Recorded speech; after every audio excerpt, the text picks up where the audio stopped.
Ang problema ng bayan ating lulutasin, tulay sa himpapawid, tulay ng pagbabago.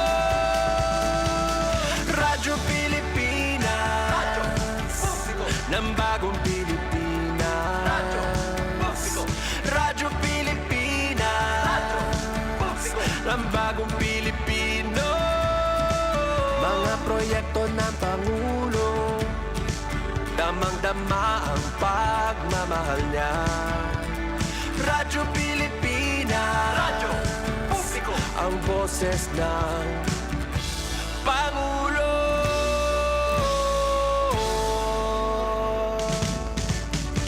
Karamay nyo kami, kahit malayo man kami nakakarating. OFW magsasaka, buhay ay iba't iba, san mang lugar ng bansa natin. Tulay ng mga hinaing, ang problema ng bayan ating lulutasin. Tulay sa himpapawid, tulay ng pagbabago. Radyo Pilipinas, radyo publiko ng bagong Pilipinas. Radyo publiko, Radyo Pilipinas, radyo publiko ng bagong Pilipino.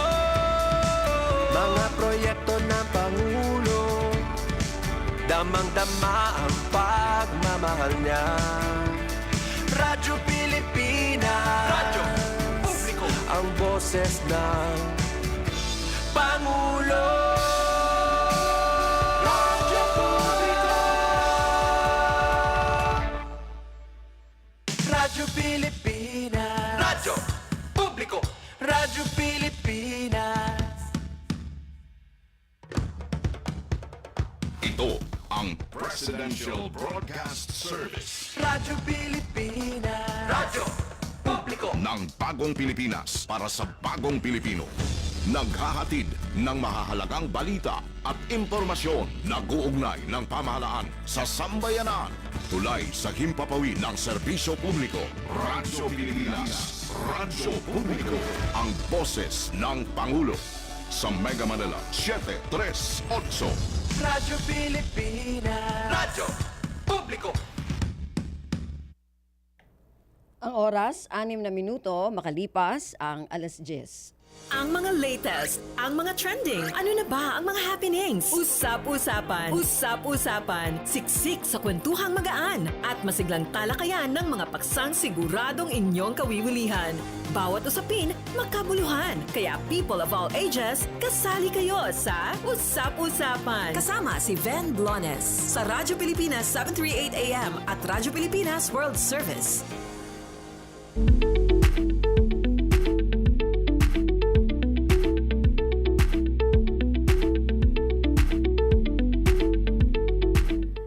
Magandang umaga po sa ating mga tagapakinig. Welcome po muli sa ating programang Usap-Usapan. Ngayon pong araw na ito ng Sabado, magkakasama-sama po tayo hanggang mamayang alas 11 na umaga. At syempre napapakinggan po tayo sa ating himpilan sa Radyo Pilipinas 1, 738 kHz sa inyong mga radyo sa AM band. At napapanood din po tayo sa live streaming ng ating FB page, ang RP1. Samantala, napapakinggan din po tayo sa ating overseas radio, ang Radyo Pilipinas World Service, at napapanood din po tayo sa FB page ng RP World Service. Ako po si Ven Blones at sa umagang ito, marami pa rin po tayong pag-uusapan, kaya dyan lamang po kayo. Sa ating unang bahagi, pag-uusapan natin, makasama natin ang co-founder ng Divorce Pilipinas Coalition at pag-uusapan natin syempre ang tungkol sa diborsyo dito sa Pilipinas. At sa second half naman ay makakasama natin si Mr. Norwin Batralo, isang digital content creator. At ito yung naging trending, naging viral yung tinatawag na expedition ship. ship expedition sa Antarctica. Okay. So, yan po ang ating mga pag-uusapan ngayong umaga. Pero katulad ng binanggit natin kanina sa unang bahagi, naku, love month pa naman ngayon.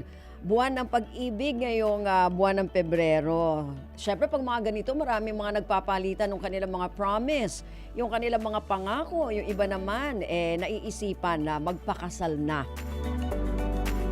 Kaya lang, minsan yung mga pangako medyo napapako no? At yung mga nagpapakasal, minsan nauuwi din sa hiwalayan.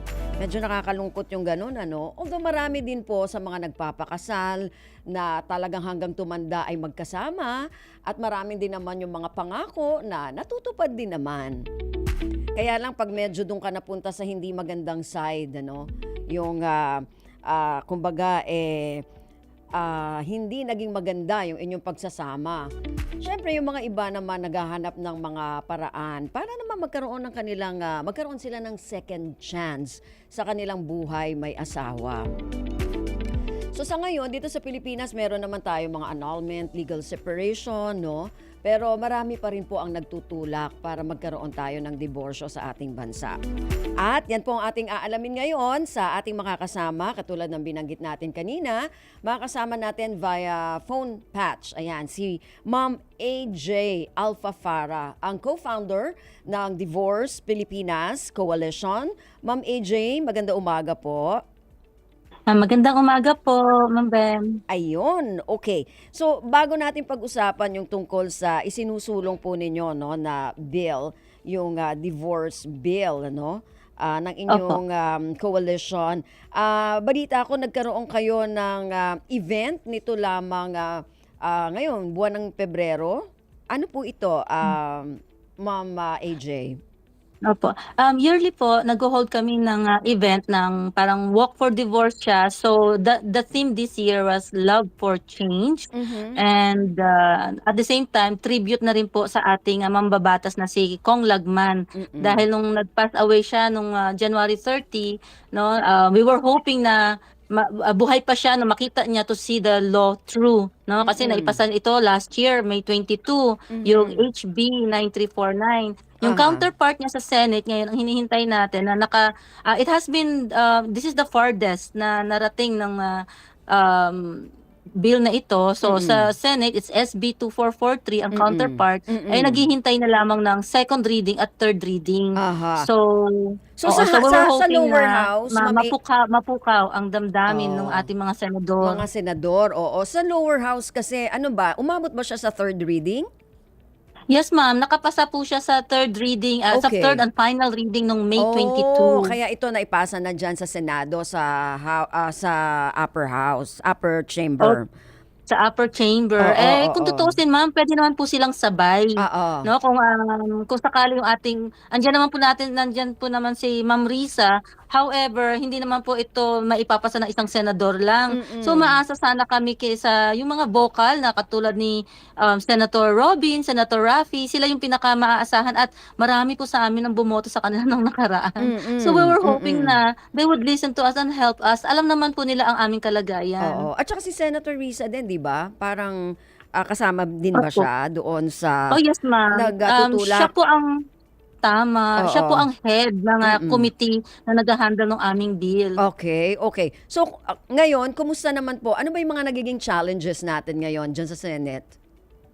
Ayun, ma'am, so nung pumasa ito nung last year, mukhang pinatulog. May narinig kami parang patutulugin na ito nila Senator Jinggoy nung nagkaroon sila ng palitan ng mga posisyon, no? Yung pagpasok nila last year, Senator Cheese naging Senate President, Senator Francis Tolentino na siya ang majority floor leader. Ang pagkakaintindi po namin, sila yung may hawak ng kalendaryo, anong ikakalendar sa plenary. Ayun po, at we were hoping talaga na mailatag na mapakinggan man lamang yung aming side at willing naman ang ating bill to be amended kung may sakaling hindi sila sure. So nandyan na yun, nakalaan na. So ano ba yung mga nakikita mo, Ma'am AJ, na gustong na pwedeng i-amend kasi ano ba yung pagkakaiba nito dun sa House, dun sa House Bill 9349 dito sa Senate Bill na 24437. Ang according to the last time na nagpunta kami doon, ang majority ng mga senator daw ay gusto lamang nilang mapalitan yung pangalan. Ayaw nila ng word na diborsyo. Okay. Nasa HB 9349 ay syempre nandoon po yung reinstitute absolute divorce. So, sabi nga ni Kong Lagman, call it what it is, call a spade. Aha, Pero, aha. pero nag-willing naman po, nung nakausap namin si Senator Risa nung nakaraan, December, and also nag-follow up kami noong January na kalakad nila, nagagawin nila ng paraan na mapalitan lahat ng word na diborsyo, hindi lang title. Aha. Kasi noong December, title napalitan na, pero yung content, nandun pa rin daw yung word na divorce. Okay. So, ayaw po talaga nila ng word na divorce. So, Yun ayaw ang ng word main na challenge. divorce. Okay. So, ito yung gusto na maamyendahan. Opo. Okay. So, okay naman kayo na ma-amend yun? Opo, ma'am, kasi importante dito, pasok yung mga grounds namin, lalo na kaming mga matatagal ng hiwalay, syempre abused women, mga Yeah. na-abandoned. Hindi na natin pwede pang pagbalikin ang mga yan kasi yung iba may mga kanya-kanya ng pamilya o kaya wala na, no? Nasa ibang bansa na totally hindi na sila pwedeng magbalikan. Aha. Pero Ma'am AJ, kasi yun nga yung laging tinatanong nila, meron naman tayong annulment, meron naman tayong legal separation sa Pilipinas. So bakit kailangan pa natin ng diborsyo? Oh, ma'am, hindi talaga sila swak doon sa grounds. Kahit sabihin pa nilang i-expand yung annulment pa rin yan. Kasi yung concept ng annulment is totally different from divorce. Lalo na sa divorce naman kinikilala na in love kayo, nag-consent kayo. Sa annulment kasi papatunayan mo na may something wrong at hindi kayo na in love, hindi you did not give consent doon sa pag-aasawang yun. So dapat ma-invalidate siya. Yun yung kanyang kakaibahan. Unlike sa divorce, you don't need to go back and sirain yung memories ninyo. Kasi may mga kasama po tayo, maayos na sila ngayon. Pero kailangan na lang nila ang papel. Papel lang naman po ang hinihiling natin. Civil policy. Aha. No? Aha. Okay. So yun lang pala, dahil mai-invalidate yung inyong naging pagsasama nung nakaraan dito sa annulment. Pero lahat yung mga, kunwari yung mga legitimacy ng mga anak, yung mga gano'n, okay naman, di ba? Hindi rin po Although sabi nila, kasi nga pag na-erase yung history para na-invalidate, hindi po ba't magiging illegitimate ang mga bata pag sa annulment? Pag sa divorce, recognize po yan, legitimate po yan, at mas magkakaroon ng pangil ang batas with regards to child custody, mas maayos ang hiniling talaga rito is maayos na hiwalayan. Hindi na yung magsisiraan pa. So bakit doon sa annulment kasi may siraan ba? Yes, ma'am. Diba? Kasi lalo na ang gasgas na grounds ng psychological incapacity. Magsisiraan oo. kayo. Aha, At saka magtuturoan kayo, oy sino, ikaw dapat ang niya para maghiwalay, para makakuha tayo ng annulment, 'di ba? So doon Oo, tsaka nagkakaroon magastos. Aha. Sinasabi nila, pamumurahin na lang daw yung annulment. Hindi rin, kaya nga mahal kasi nga maraming ipuprove. Kailangan mo ng doktor, kailangan mo na yung 10 years ago, 15 years ago, even 40 years ago na hiwalay. 'Di ba? Alalahanin mo pa ba yun? Okay na kayo. Kung magsisiraan kayo, mag-uungkatan. Paano ang mga ng mga bata you're trying to build up relationships na ang mga bata okay sa father nila or okay sa mother nila. Dapat ganun. Aha. Co-parenting ang maganda. Oo. Pero may mga kakilala ko na nagpa-annul na legit naman yung mga anak nila, 'di ba? Opo, meron naman po yun. So, depende pa rin po yan kasi syempre sa mindset or sa hindi naman kasi lahat Ang maganda kasi pagka, kung annulment, kung swak naman, no, at sigurado na pag nagbayad ka, siguradong ma-annulled ka. Ang problema po minsan ng OSG, nakaharang pa. Unlike sa divorce, pagka nakapagbayad ka, sigurado po yun. Although may process, we agree for the process. Hindi dapat ito maging madali. Pero para sa amin matatagal na, nandiyan na yung proseso, wala nang dapat na i-prove pa or magkaroon pa ng evidence except the fact na matagal na kayong hiwalay. Aha.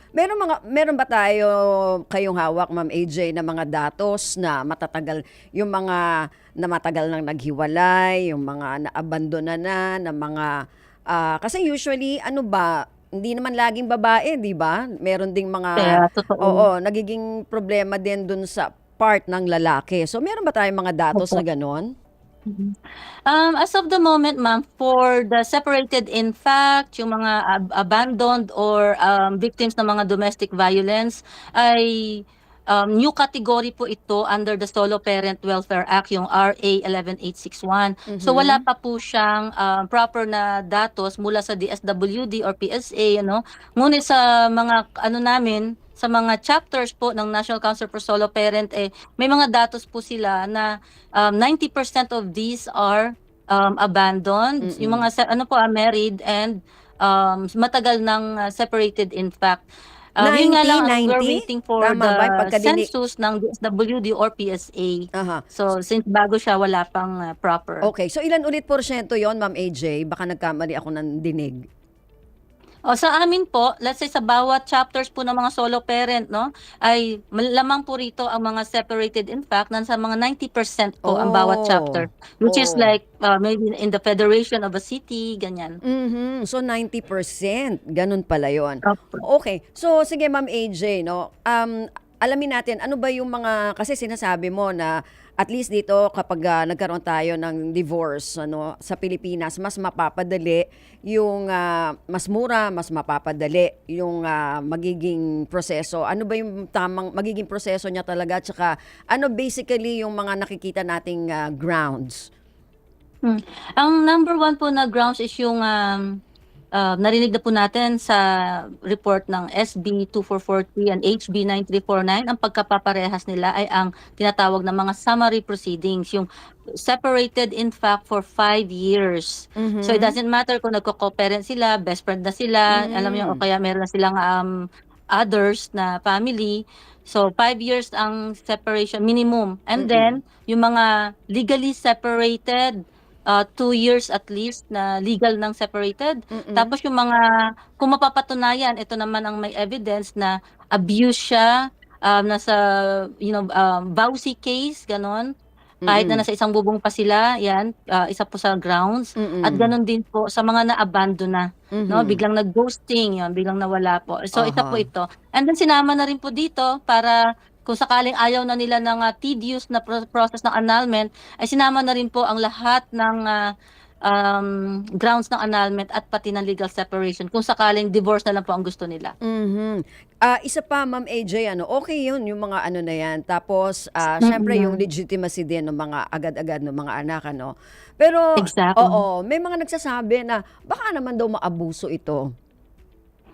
Sa tingin ko naman, ma'am, hindi mo naman po ito maaabuso kung sakaling ang batas ay susundin talaga natin. Kasi look at annulment itself. Ito nga po ay hinahanapan ng butas, maraming pinangi-scam, marami na po tayong scammer, no, na nag-o-offer ng erasure of marriage para ma-annulled. Ganun din yung annulment. So nagbigay ang ating mga, lalo na maraming OFW natin at solo parents na nag-avail para lang maka-move on.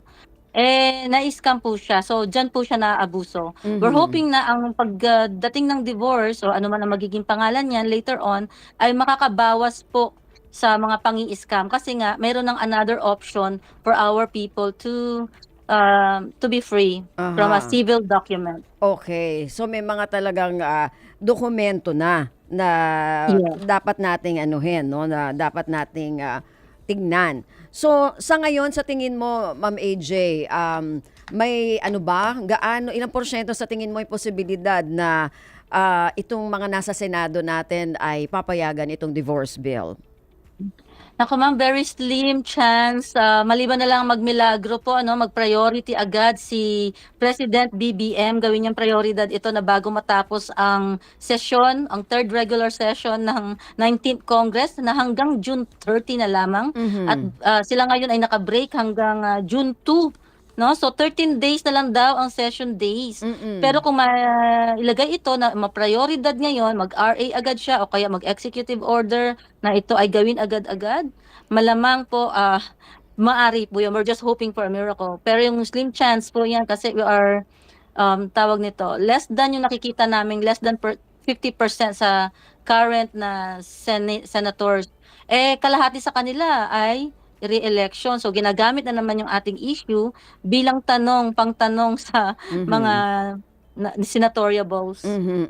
Tapos nakita ko doon sa mga artikulo, Ma'am AJ, totoo ba yun na hindi makakasama doon sa proposed measure, kunwari yung gender, yung pagiging yung sa LGBTQ, parang halimbawa kung na-discover mo, ay ganun pala siya, so kailangan kong makipaghiwalay sa kanya o kumuha ng divorce. So hindi pala yan kasama. Sa annulment, ma'am, hindi po siya kasama. Mm. Pero dito sa divorce, kasama po siya kung yun ay gusto nila, yes. Pero ganun ba yun? Kasi nabasa ko doon na doon sa proposed measure nakalagay daw na yung homosexual should not be grounds for divorce unless involving marital infidelity. Wala po yan, ma'am. Kasama po doon kung nag-change po sila ng kanilang, kumbaga nalaman mo na, kasama po kasi yan sa grounds ng annulment na, o sa legal separation. So either one of them, kasama po yan. Kung sakaling Sa Senate bill ata nalaman ito, na siya no? ay Dun sa- iba ang sex gender niya. I think doon sa Senate bill ata ito, Ma'am AJ, no? Nagkaroon siya ng pagbabago. Sorry, Oo, ma'am. oo. Parang, Oo. pero nung last year pa ito, ewan ko kung may pagbabago pa ulit. But anyway, oo, so yun, kaya gusto ko lang malaman kasi nga nabasa ko doon sa isang article na merong ganon na parang proposal, ano? So, hindi pala yun kasama. Opo. Kasi last time po nag-usap kami, sinama po yan kung sakaling ito ay nalaman, no? Na siya ay iba ang gender niya. So papayagan po yun. Kasi po, papayagan po yun. Kasi meron po tayong sitwasyon, meron po tayong isang OFW na nasa Italy. Ang ex niya, ay, ang tawag niya, closet po.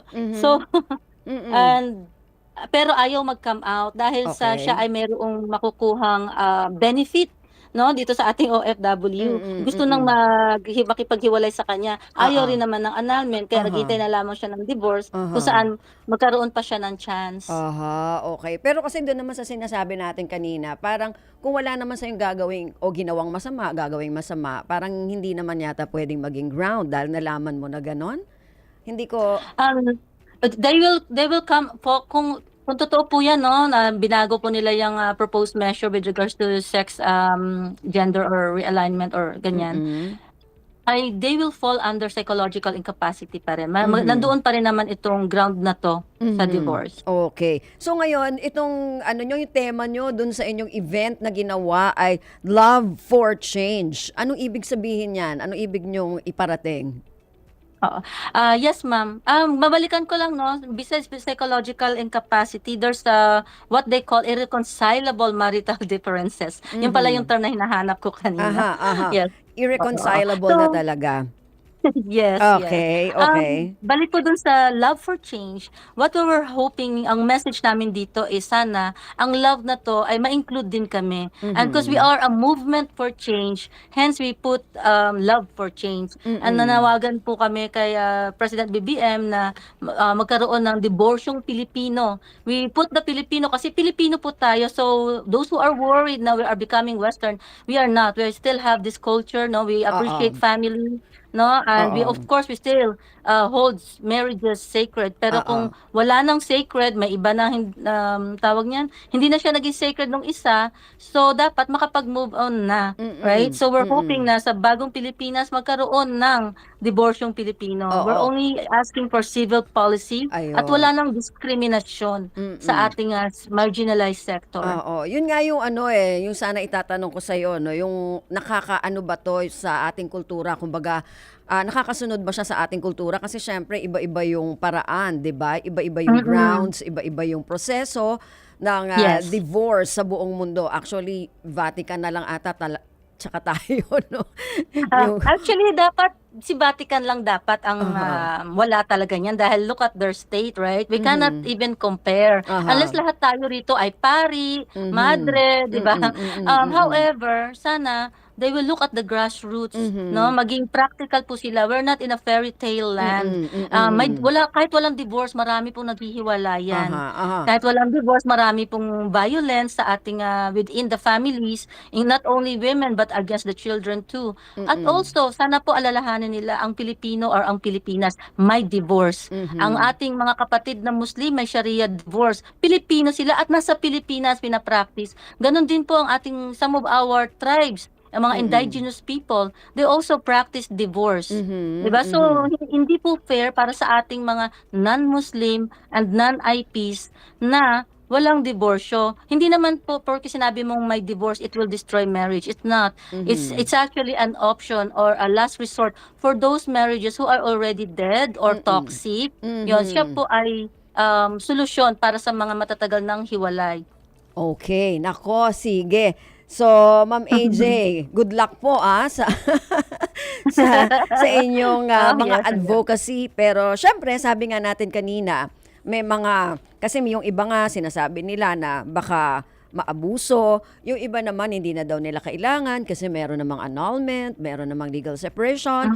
Yung iba naman nagiging successful yung kanilang marriage, no? Yung kanilang pag-aasawa. Yes. Oo. Kaya And we hope that for everybody. We hope that for everybody and we are glad na sa totoo lang ma'am, no, we Filipinos, we love families.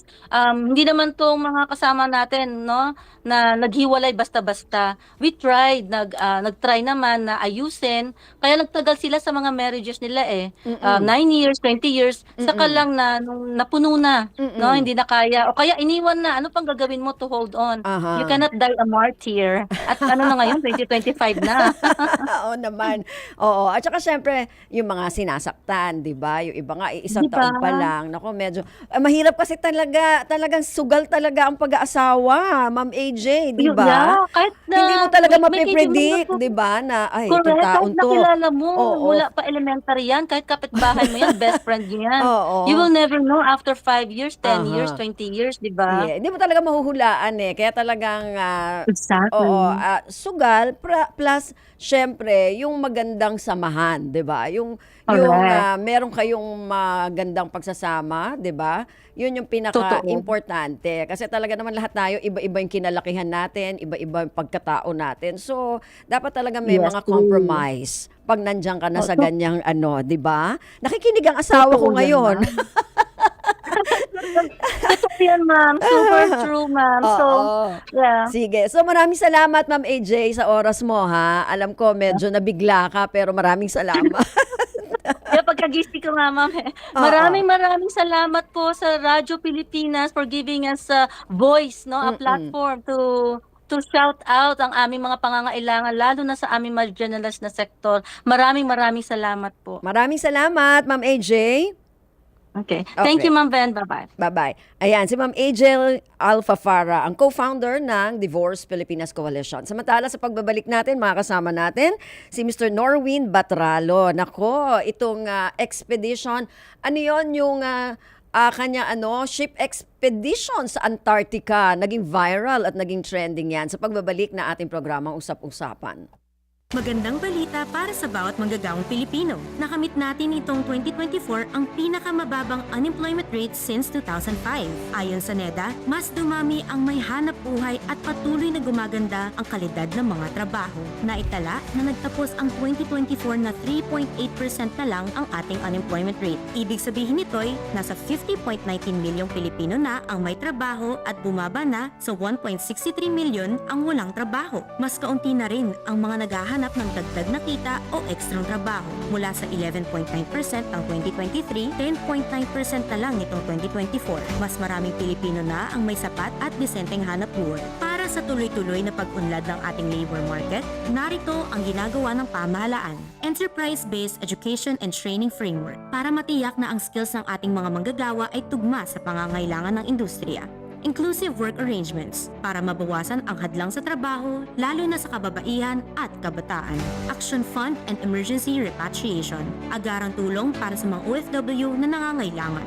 Oo, may mga pagsubok pa, pero tuloy ang suporta ng gobyerno upang makalikha ng mas maraming trabaho, mas maunlad na kabuhayan at mas magandang kinabukasan para sa bawat Pilipino. Malugod na tinanggap ni Pangulong Ferdinand R. Marcos Jr. si Cambodian Prime Minister Han Manet at kanyang delegado sa Malacanang para sa high-level talks, investment opportunities at upang palakasin pa ang ugnayan ng Pilipinas at Cambodia. To our friends from Cambodia, I wish to reiterate that the Philippines is open for business and we welcome the opportunity to partner and achieve greater commercial successes with you. I'm confident that through this engagement, we will see more Filipinos investing in Cambodia and more Cambodians investing in the Philippines.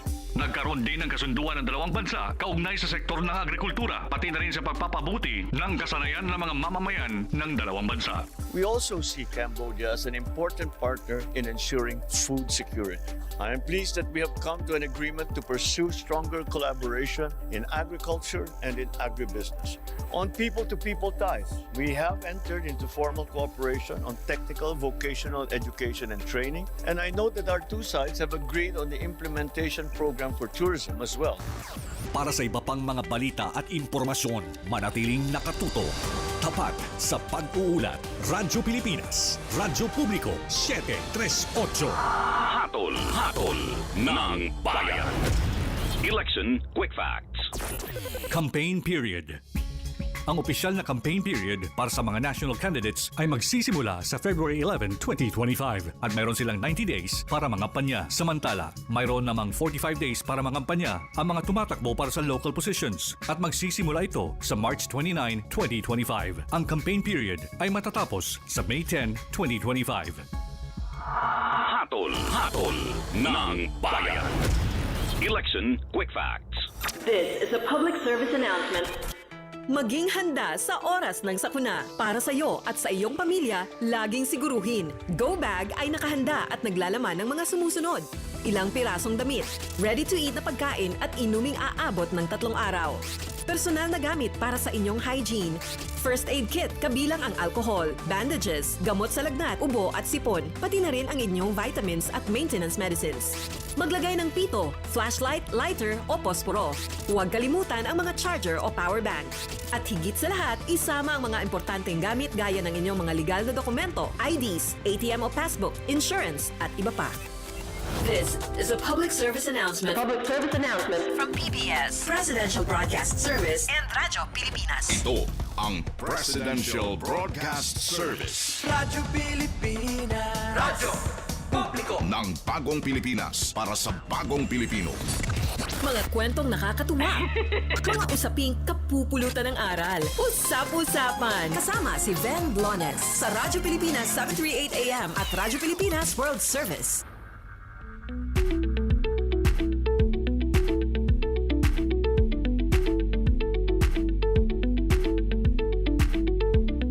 Okay, nasa second half na po tayo ng ating programa at makakasama naman natin, ayun, yung pinag-uusapan natin kanina, no? Naging trending, naging viral, itong content ng isang content creator, no? Si Mr. Norwin Batralo. Ito ay tungkol doon sa kanyang binanggit na expedition ship, ayun, kung saan-saan siya nakakarating dahil dito, pero hindi ang una niyang gustong marating talaga yung Antarctica. Kaya sugod siya dito sa expedition ship na ito. So, nasa via Zoom ba? Okay, via Zoom? Okay, ayun, nandun na pala. Okay, Sir Norwin, magandang umaga. Magandang umaga po. Good morning po. Oo. Nasa Antarctica ka ngayon? Yes po. Actually, kadarating ko lang po on board 2 days ago. Oh, So, as of okay. now, we are traveling 2 days at sea going to Antarctica. Oh, so kung nasa Antarctica ka ngayon, anong temperature ngayon dyan, Sir Norwin? Kasi para... Outside temperature po is like -5 po ngayon. Oh, -5. Oh, dito kasi sa loob ng studio namin, para ako nasa Antarctica din eh. Giniginaw na rin ako. But anyway, sige, kwentuhan mo kami, Sir Norwin, kasi sabi ko nga kanina, naging trending, naging viral, no? Yung content mo dito sa pagpunta mo sa Antarctica sa pamamagitan ng expedition ship. So ano ba ito talaga? Expedition ship po kasi is focusing on science like geographic, history, and then exploration po. Mhm. More on science po siya. Unlike, Oo. kasi po previously I'm working in the cruise ship. So there's a big Ah. difference between cruise ships and expedition ship. Okay. Although we also have guests din po dito sa expedition ship. Oh, okay. So, paano mo na-discover itong expedition ship? Kasi nasa cruise ship ka kamo, no? At saka, bakit nagpalit ka from cruise ship to expedition ship? Pareho lang naman, di ba yan na, kumbaga, pumupunta sa iba't ibang lugar? Yes po. Way back before, I was working in the cruise ship 12 years ago po. Like 12 years ako nag-work sa cruise ship. And then one day, nag-disembark po kami from US to the Philippines. And then two of my friends asked me to apply for another job. Like parang trip lang po for job Oo. hunting. Mm-mm. And that time, we don't have any idea what is expedition ship. Okay. And then one of my friend po invited me to apply dun po sa Mm-mm. agency namin sa OSM Tome Mhm. to apply for this expedition ship. Sabi ko po, ano yung expedition ship? Sabi ko, parang maganda yon, parang something new to me. So we Mm-mm. tried to apply. On that day, we tried to walk in po dun sa agency namin. And then, natanggap naman po kami. In short, so sa expedition ship kasi, parang sa akin, bago po lahat kasi. So napakalaki po kasi ng difference from cruise ship to expedition ship. So I am eager to know and very curious what is happening inside the expedition ship, which is I really enjoyed po kasi ang itinerary talaga ng expedition ship is going to pole to pole. So Aha. from North Pole to South Pole. Wow, So okay. basically, every year we are here in Antarctica, which is very interesting, and one of my dream place po talaga ang Antarctica kasi bihira po talaga siyang mapunta ng mga tao. And long time ago, only explorer and mga scientists lang ang nakakarating dito, Mhm, which is mhm. related to our ship, kaya po kami expedition ship po. Aha, aha. So, sino ang mga pwedeng mag-apply? Kasi sabi mo kanina, medyo dapat related sa science, ano? Yung exploration, geography, at saka Yes. history. So, sino mga pwedeng mag-apply? This expedition ship po kasi is a small ship. Okay. Like we are a luxury expedition ship. So parang hotel na rin po kami. Mhm. So all those jobs na may related sa hotel department, deck and engine departments can apply to our expedition ship. Aha, aha. Okay. So, kahit sino, kahit walang, kumbaga, walang education sa science, okay lang. Yes, Okay. plus factor na rin po 'yon kung Okay. meron silang science bachelor degree, Aha. kung meron silang mga ganong klaseng work experience. Aha, aha. Hindi ba ano, kasi sabi nila, 'di ba pag sa Antarctica, puro yelo, 'di ba? Nakikita mo doon. Hindi ba 'yun ano, nakaka-depress, mga ganon? 'Di ba sabi nila pag ganyan, medyo depressing pag ganon yung environment? Hindi naman po kasi sa kinalakihan po nating mga Pilipino, wala pong yelo diyan sa Pilipinas. Mm-mm. So based on my experience, kami pong lahat ng mga Pilipino, once na makarating sa Antarctica, para po kaming lahat mga bata. Aha, Kasi aha. nag-enjoy po kami sa mga yelo, sa iba't ibang itsura ng mga iceberg, sa mga penguins, sa climate, and everything po. Like for example, almost 100% Filipinos are enjoying working here in Antarctica. Mhm, ayun. So tatanungin natin, ano ba basically yung daily work, yung mga pang-araw-araw na trabaho ninyo, yung ginagawa ninyo dyan sa expedition ship? Daily job po namin basically after mag-asikaso sa mga guests sa dining, ina-assist din po namin sila for the cruising and landing. So ito po ang daily activities ng mga guests namin dito sa expedition. We go landing po sa mainland Antarctica, and then they study also the behavior of the penguins, whales, and other living things here in Antarctica po. And then the expedition team naman po, they are managing those guests, and then we have also underwater drone to study under the underground of sea bed of the Antarctica also. So that's the daily activities of everybody's here. So, Sir Norwin, kwentuhan mo kami. Ano yung mga na-discover mo dyan, yung mga nakikita mo dyan, na sa tingin, yung hindi siya ordinary, na makikita mo sa mga ibang lugar o yung madalas makita kung nagta-travel tayo? Opo. As far as I'm concerned po, sa cruise ship po kasi yung experience before is parang normal na lang siya. Puro city po pinupuntahan namin. Like Barcelona, Spain, France, US. These are all cities. Here in Expedition Ship po, we are like nakaharap kami parati sa mga like sa whales, sa mga penguins, we study din po yung mga different shapes of the iceberg. And then yun po, more on nature, more on nature po siya. And then kung curious ka po sa mga behavior din ng mga penguins and other whales, malalaman mo po yung kanilang mga daily adventure, kung paano sila nagme-mate, yung mating season nila, paano sila nakaka-survive dito sa Antarctica, because mating season here in Antarctica po ng mga penguins is like summer. So we are in Antarctica every summer of the year po. Also every summer yung kanilang ano. Yes, every summer of the year. So it start like October until March po. Okay. So sabi mo kanina, Sir Norwin, may mga visitors kayo, may mga guests kayo dyan sa ship Yes na po. yan. So paano yon? May pwedeng maka-avail ba para maging makasama ng mga as guests or visitors? Yes po. So Yes paano? po, they pay po like nagbabayad po sila dito sa ship namin to be part of expedition po. So para nag-accommodation din po kami. Okay. We have like a maximum of 500 guests to accommodate po. 500 guests. Yes po, So maximum. ganun lang kakonte, ano?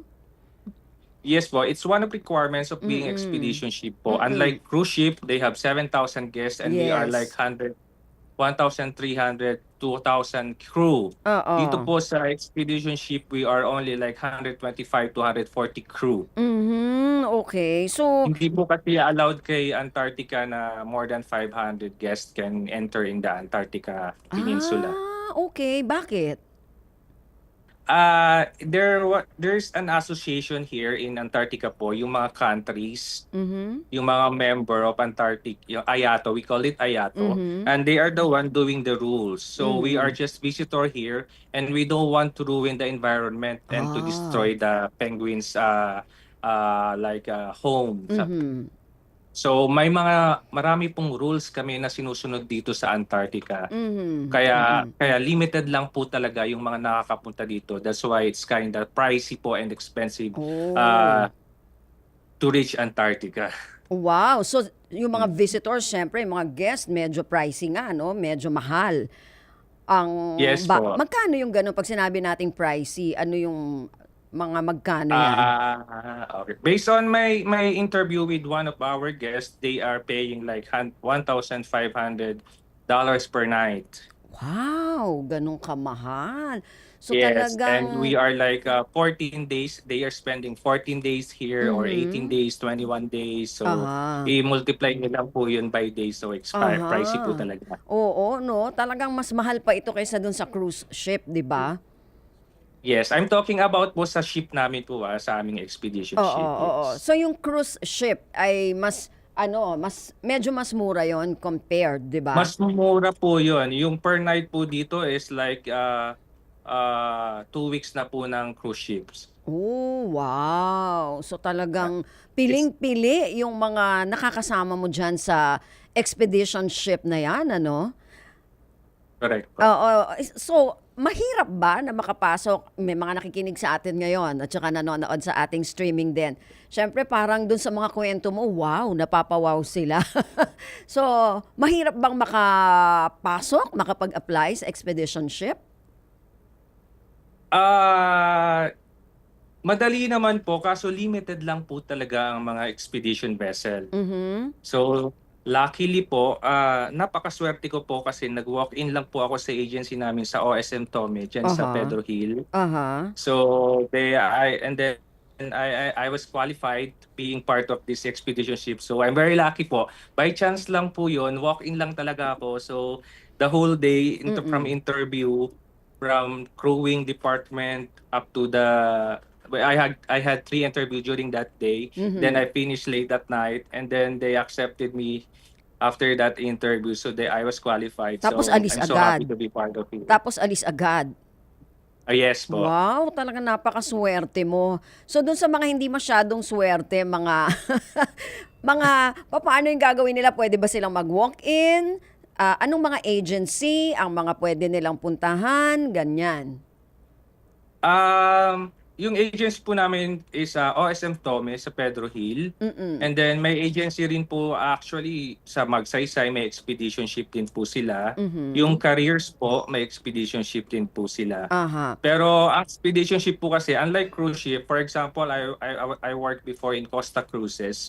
We have like 16 to 20 vessels. Oh, okay. Okay. Expedition ship po is like marami na po ang 3, 4, 5 hanggang 6 na expedition po per principal po. Oh. So kayo doon So sa limited po talaga. So Limited. kailangan po talaga outstanding ka. Oh, okay. Paano ba maging outstanding, Sir Norwin, pagpunta mo dun sa pag-a-applyan mo? Syempre you have to sell yourself po. Yung mga stock knowledge po, review. And then yung experience nyo po, syempre kasama na rin po Okay. yun. So And kailangan then, pala may... kailangan po yung Sige, go, sir. yes, sell yourself po. Ipakita mo yung talent mo, and then mag-review ka, patunayan mo na karapat-dapat ka at hindi mo ipapahiya yung agency mo po. Be responsible enough and disciplined. Aha, okay. So kailangan ba may experience ka rin, for example, sa cruise ship, mga ganyan? Yes po, kailangan po talaga ang experience bago ka makapasok. Okay. Din po. Yun po yung plus factor po yun. So kung wala kang experience sa cruise ship, medyo hindi papabor. Depende po kasi meron din naman pong may maganda yung experience sa land base Aha. na qualified po sa tingin nila. Okay. Okay. So balikan ko lang yung mga expedition videos na i-upload mo sa social media. Ano sa tingin mo? Nakakatulong. Ano na itutulong nito sa tingin mo dun sa ating mga netizens?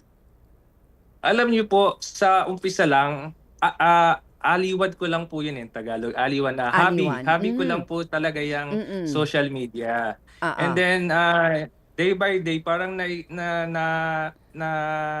nararanasan ko na parang marami akong natutulungan kasi marami po akong katrabaho dito. Like, I've known three crew from our ship po na nandito na po sila dahil naging followers ko po sila sa social media. Okay. So nakaka-touch po kasi I am influencing people and aspiring seafarer. Marami rin po akong followers na most of them are students and asking help for me and tips personally. Nagme-message po sila. And then doon po sa agency namin sa OSM, meron po kami kang tinatawag na academy sa aming agency. So marami rin po like for example, dito pong bakasyon, pag-report ko po sa opisina namin, meron po isang academy, students, they are training po ng OSM. Tapos, hindi ko naman po sila kilala, pero kilala nila ako. Sabi niya, Sir Norwin, ako po si ganito. Sabi niya ganyan. Ako po yung nag-inquire sa inyo through social media. Pinapollow po kayo. Ngayon po nandito na po ako. Ganun po, nakakatuwa po. Ang galing. Oo. So talagang may natutulungan ka. Yes po. Okay. Yung mga aspiring mga students po talaga mostly. Nako, Sir Norwin, nag-enjoy ako doon sa kwento mo. Kaya lang medyo baka kulangin na tayo ng oras, ano? So doon sa mga na nakikinig sa atin ngayon, sabi dito nung mga kasama ko, baka pwede daw part 2 kung may update. Oo nga, kasi marami pa ako sanang itatanong Like yung ano pa yung mga gusto mong ipakita, ng mga adventure dyan, di ba? So marami pa sana kaming nakahandang tanong, pero wala na tayong masyadong oras. Kaya siguro, na lang, yung message doon sa mga nakikinig sa atin ngayon na gusto rin na magtrabaho ng katulad ng ginagawa mo ngayon.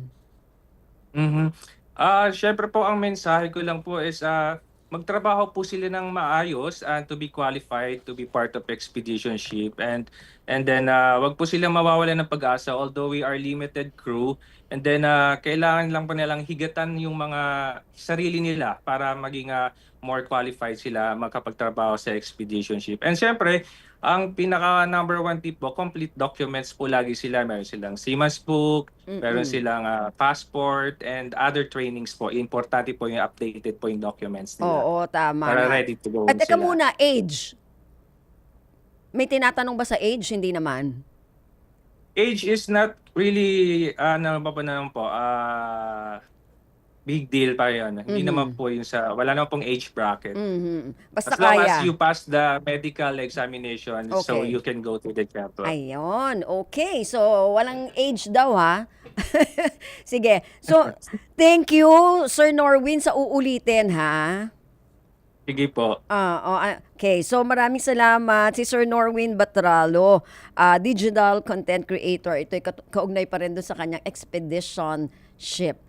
Sana mag-iipon ako, Sir Norwin. Sige po, kita po tayo dito. Mag-iipon ako ng magkano? 1,500? Tama ba? times 14 days po. So like 24,000. Wow, dollars. Sige. Sige. Baka sa panaginip pwede. Sige. Thank you, Sir Norwin. Thank you very much po. Okay, si Sir Norwin Batralo, digital content creator ng isang expedition ship. Okay, ayan, nako.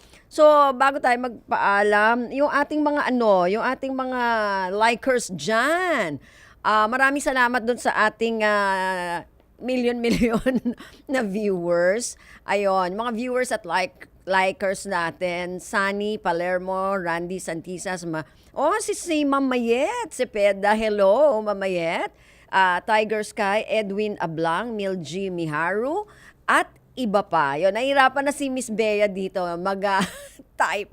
Anyway, maraming salamat po sa ating mga nakasama sa ating technical side kay Rolly Bumatayo at kay Julian Aliston. Sa ating production side kay Erwin Peñano at kay Miss Bea Gaza de Guzman. At syempre, maraming salamat sa mga naging guest natin ngayong umaga kay Ma'am AJ Alfafara, ang co-founder ng Divorce Pilipinas Coalition, at kay Sir Norwin Batralo, digital content creator ng kanyang expedition ship dyan sa Antarctica.